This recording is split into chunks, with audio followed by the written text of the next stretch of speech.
কিছু না বলে খুব সংক্ষেপে দুই একটা কথা বলার জন্য আমি এখানে দাঁড়িয়েছি। আসলে ওই সরকারি উচ্চ পদস্থ কর্মকর্তা পরিচালনা করছি। আমরা মনে করি এটা আমাদের সংগঠনের জন্য এই এত বছরের পথ চলা একটি বড় সাফল্য। আমরা যেতে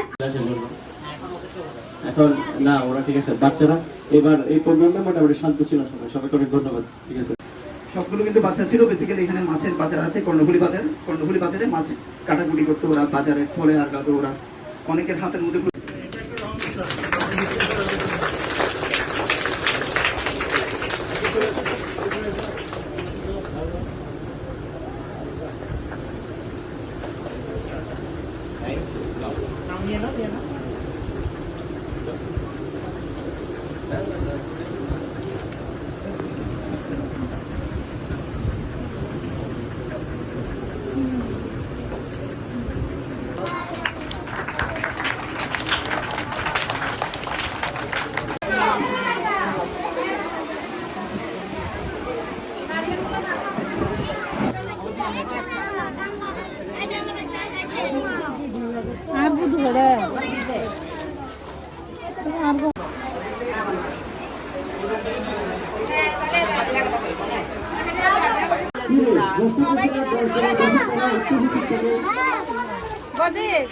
মাছ মাছ আপনারা